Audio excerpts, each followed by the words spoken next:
Hello बच्चों, good morning. आज का हमारा टॉपिक है differential equation of first order and higher degree differential equation solvable for y. पहले हमने इसको पी के लिए सॉल्व करना सीखा था। आज हम इसको वाई के लिए सॉल्व करना सीखेंगे। पी के लिए सॉल्व करना हमने इससे पहले वाले वीडियो में पढ़ लिया है। वाई के लिए सॉल्व करना आज सीखेंगे। So equation solvable for pi क्या होता है, पहले हम देखते हैं इसकी definition. If the differential equation of the form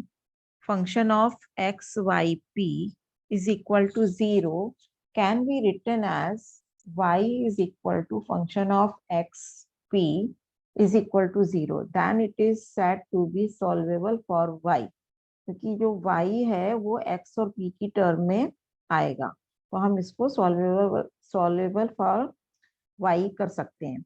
In order to solve these types of differential equation, we differentiate with respect to x. We get, अब हमने क्या करा, इसको x के रिस्पेक्ट में डिफरेंशिएट किया तो ये dy बाई डी एक्स हो जाएगा। dy बाई डी एक्स को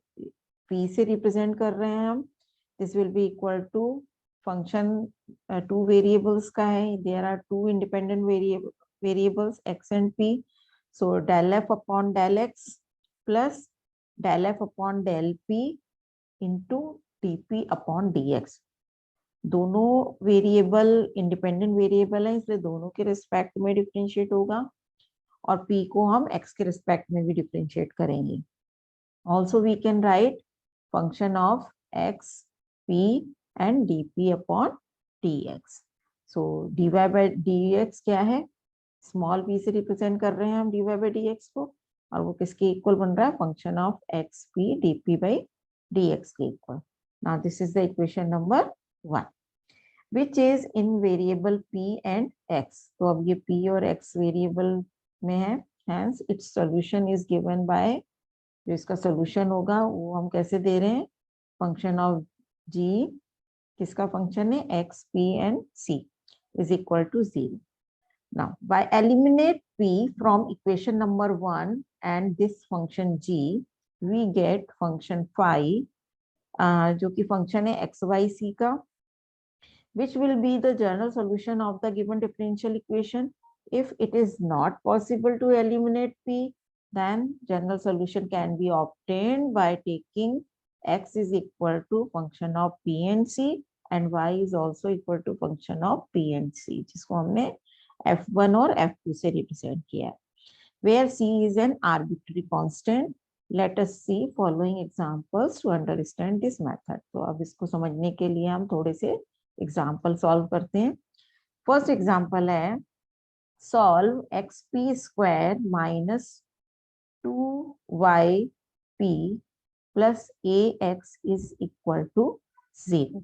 now this is the question. अब इसको हमें सॉल्व करना है, क्योंकि ये p में क्वाड्रेटिक है तो हम इसको p से भी सॉल्व कर सकते हैं, जैसा मैंने लास्ट वीडियो में आपको सिखाया है।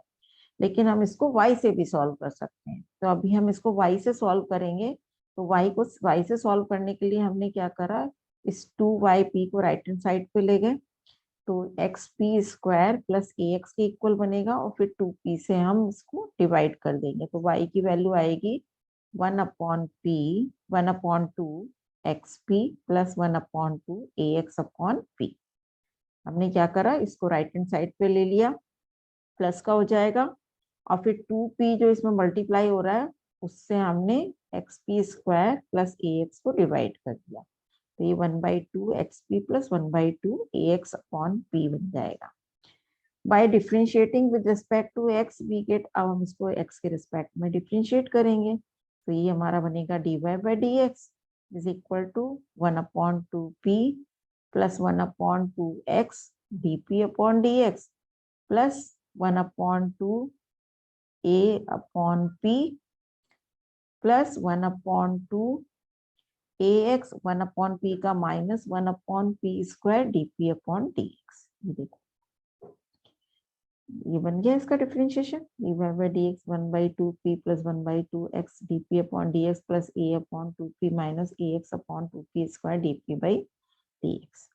अभी इसको हमने सॉल्व करने के लिए क्या करा, इसको dy बाई dx को हम p से रिप्रेजेंट करते हैं, तो ये तो हमने p लिख के p के इक्वल लिख दिया, is equal to 1/2p plus, अब dp बाई dx दोनों टर्म में से हमने कॉमन ले लिया, so 1/2x minus ax upon 2p square बचेगा, ये बाहर कॉमन आ गया, और a upon 2p। Next step आ गई, अभी ये 1/2p को लेफ्ट में लाएंगे, 1/2p, तो ये माइनस का 1/2p आ जाएगा, तो p माइनस 1/2p, तो हमारे पास बचेगा 1/2p। ये देखो वापस से मैं बैक कर रही हूँ, जब हमने इसको इधर लिया तो ये हमारे पास आ जाएगा p माइनस 1/2p, और इसको सॉल्व करेंगे तो लेफ्ट में हमारे पास 1/2p आएगा, राइट में हमारे पास 1/2 कॉमन आ रहा है इन दोनों में से, और यहाँ भी 1/2 है, तो ये 1/2 हमारा लेफ्ट साइड में और राइट साइड में दोनों साइड कैंसिल हो जाएगा। क्लियर? फिर आगे क्या बना, देखिए अब आप, p is equal to x minus ax upon p square, 1/2 cancel हो गया, dp upon dx plus a upon p। अभी इसको हमने एलसीएम ले लिया p स्क्वायर, तो ये p क्यूब हो गया, यहाँ x p स्क्वायर आएगा, जो जब लेफ्ट में आएगा तो माइनस का हो जाएगा dp बाई dx मल्टीप्लाई में, फिर ये माइनस का ax dp बाई dx जब लेफ्ट में आएगा तो प्लस का हो जाएगा, और ये ap स्क्वायर जब लेफ्ट में आएगा तो माइनस का हो जाएगा, ap sorry p square LCM लिया था ना, तो p ap p से मल्टीप्लाई हो जाएगा। अब इसको सॉल्व करने के लिए, क्योंकि ये p में 3 डिग्री की इक्वेशन बनती है, इसको सॉल्व करने के लिए हमने क्या किया कि आप देखो p cube minus ap, first और लास्ट टर्म जो है इनमें हमने क्या करा, इन दोनों में से p कॉमन ले लिया, तो p कॉमन लिया तो हमारे पास क्या बचेगा, p स्क्वायर माइनस a, ये बचेगा, और इन दोनों में से कॉमन आ रहा है x dp अपॉन dx, ये दोनों में से कॉमन आ जाएगा, तो ब्रैकेट में क्या बचेगा हमारे पास, minus p square minus a x dp upon dx। अब इन दोनों में से p स्क्वायर माइनस a ये कॉमन आ गया, तो दूसरा ब्रैकेट हमारा क्या बचेगा, p minus x dp upon dx, ये बन जाएंगे factor, this will be equal to 0। Okay, ये फैक्टर बन गए। अब आप देखिए p minus x dp by dx, this will be equal to 0, और p square minus a is equal to 0, दोनों फैक्टर को हमने अलग अलग 0 के इक्वल लिख दिया। फर्स्ट वाले को जब हम सॉल्व करेंगे तो इसको सॉल्व करने के लिए ये हो जाएगा p is equal to x dp upon dx, separation of variable लगाएं इसमें, तो dx upon x is equal to dp upon p, integrate करेंगे सेपरेशन ऑफ वेरिएबल लगाने के बाद, तो ये log of p is equal to log of x plus log of c, ये तो इसका सॉल्यूशन आ गया। और जो क्या बनेगा, p is equal to X C, क्योंकि log कैंसिल हो जाएगा दोनों साइड में, ये log एक्स सी हो जाएगा, log की प्रॉपर्टी से log कैंसिल हो जाएगा, तो p is equal to c x के इक्वल आ जाएगा। Now substitute p is equal to c x in y is equal to 1/2 xp plus 1/2 ax upon p, जो हमारी इक्वेशन थी उसमें हम p की वैल्यू सी एक्स पुट कर दें,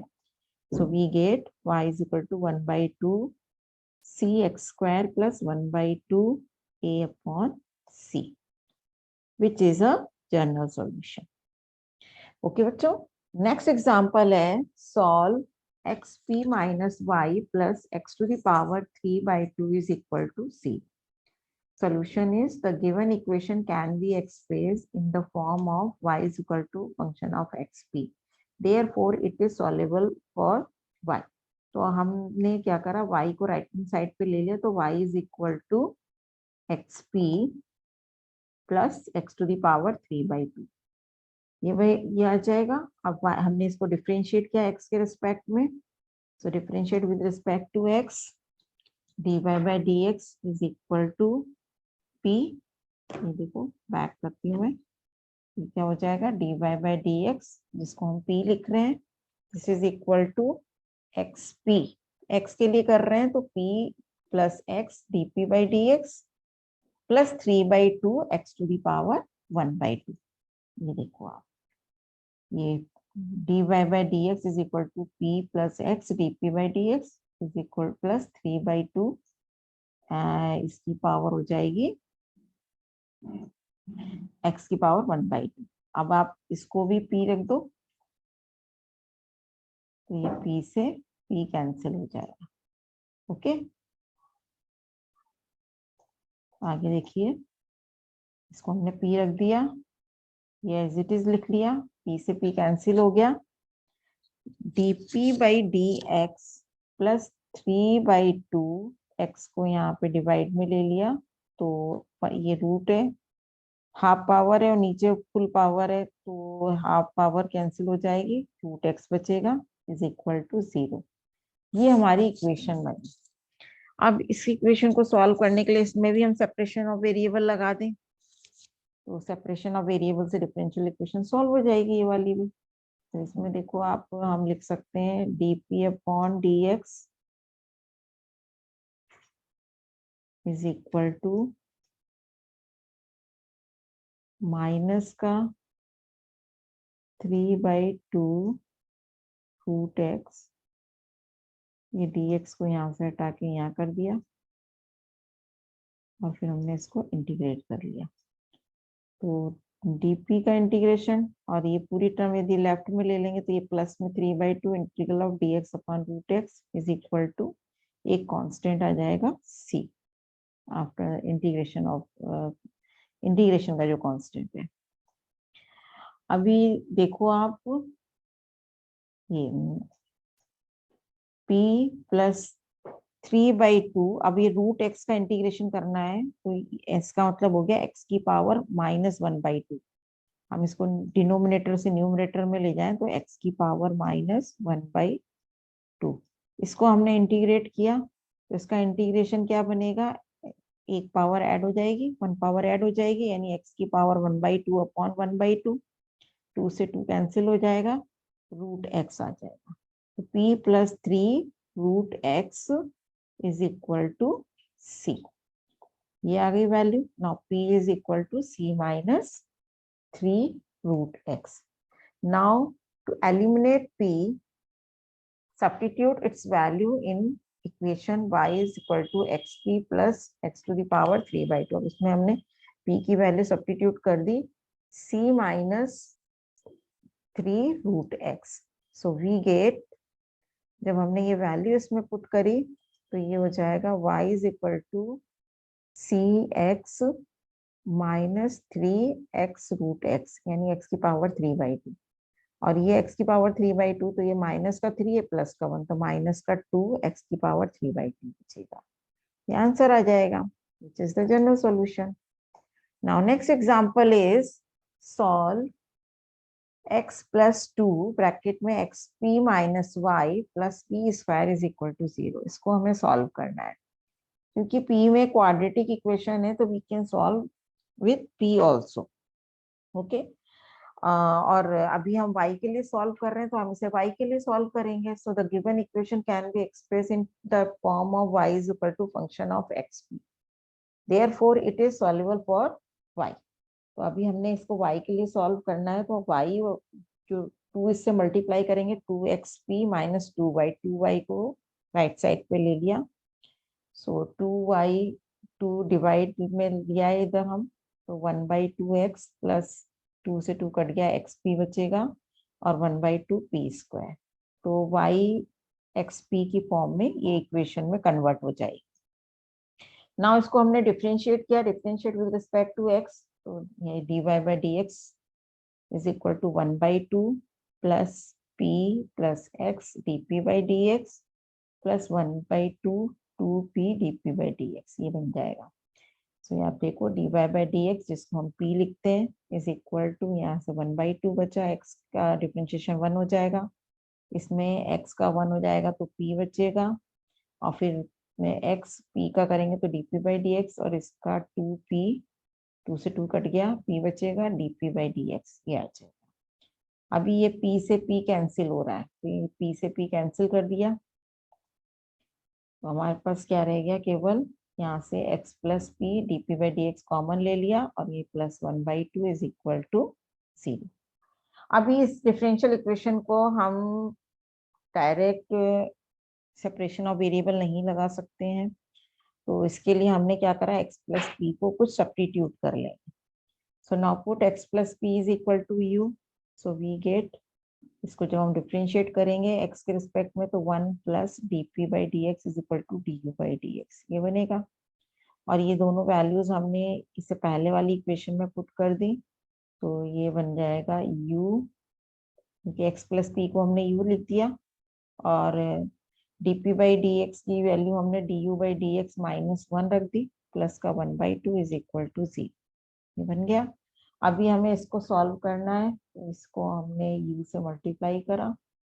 ये माइनस का u प्लस का 1/2, तो सेपरेशन ऑफ वेरिएबल लगाएंगे हम इसमें, du by D x, minus किया u इधर आएगा, प्लस का u और माइनस का 1/2 बनेगा, ये u माइनस 1/2 बनेगा, इसको एलसीएम लेंगे तो 2u माइनस 1/2u, ये आ जाएगा, क्योंकि u जब हम इधर लाएंगे, u इसमें मल्टीप्लाई में आ रहा है, ठीक है। तो अभी इसको हमने सॉल्व किया, डिनोमिनेटर में u नहीं आएगा, क्योंकि u इससे मल्टीप्लाई होगा, u du by D x, हाँ u du by D x वाला u जब हटेगा तब वो डिनोमिनेटर में आ जाएगा, राइट, 2u माइनस 1/2, ओके। अभी हमने क्या करा, इसको सेपरेशन ऑफ वेरिएबल सॉल्व करने के लिए 2u minus 1 du is equal to dx, ये ले लिया। अब इसको हमें इंटीग्रेट करना है, तो इंटीग्रेट करने के लिए हमने क्या करा है, यहाँ पर -1 प्लस 1, ये कर दिया, तो ये इससे कैंसिल होगा, 1 बचेगा, प्लस का 1/2u माइनस 1 बचेगा। देखो आप नेक्स्ट स्टेप में अपन देखते हैं, अभी इसकी नेक्स्ट स्टेप बनेगी 1 plus 1/2u minus 1 du dx plus c, इसको इंटीग्रेट कर रहे हैं, इसका इंटीग्रेशन हो जाएगा u प्लस इसका हो जाएगा log ऑफ 2u माइनस 1, और क्योंकि 2 इसमें मल्टीप्लाई में है तो डिवाइड में भी आ जाएगा, यहाँ से x plus c, 1/2 log of 2u minus 1, इस 1 का u हो गया, ये x हो गया, प्लस c हो गया, okay. So x plus p plus 1/2 log of 2x plus 2p minus 1 is equal to x plus c। हमने क्या करा, ये देखो u की वैल्यू रखी, x प्लस p जो हमने मानी थी वो रखेंगे, तो ये इक्वेशन हमारी क्या बन जाएगी, x प्लस p, और ये x से x भी कैंसिल हो जाएगा, तो p plus 1/2 log of 2x plus 2p minus 1, ये हो जाएगा, क्लियर। अभी हमें क्या करना है, यहाँ पर ये x से x यहाँ पे कैंसिल हो गया है, तो हमारे पास क्या बच रहा है, केवल ये बचेगा, हम p plus 1/2 log of 2x plus 2p minus 1, और इधर से c बचेगा, और ये एलसीएम लेंगे तो ये 2p हो जाएगा, 2c को हमने c रहने दिया, कांस्टेंट है, आप k भी लिख सकते हो, c डैश भी लिख सकते हो, तो c माइनस 2p ये हो गया, और लॉग हटाएंगे तो ये e raise to the power में आएगा, 2x plus 2p minus 1 is equal to e raise to the power c minus 2p, तो x की वैल्यू क्या बनेगी, 1/2 e raise to the power c minus 2p, और 1 इधर आ जाएगा, प्लस का 1/2, और ये p माइनस का आ जाएगा, 2 से 2 कैंसिल हो जाएगा, Here we cannot eliminate P from above equation. अब इस equation से हम P को eliminate नहीं कर सकते हैं. So hence the general solution can be obtained from y is equal to 1 by 2x plus xp plus 1 by 2 p square, and the x is equal to 1 by 2 e raised to the power c minus 2p plus 1 by 2 minus p. So हम जब p eliminate नहीं होगा तो x और y की term में अलग अलग आंसर देंगे, और जब एलिमिनेट हो जाएगा तो जो आंसर बनेगा वो हो जाएगा. Thank you. यदि बच्चों आपको वीडियो अच्छा लगा, समझ में आया, तो आप इसको शेयर कीजिए, लाइक कीजिए, और चैनल को सब्सक्राइब नहीं किया है तो सब्सक्राइब कर लीजिए. मैं आपको आगे ऐसे और भी वीडियोस देती रहूंगी.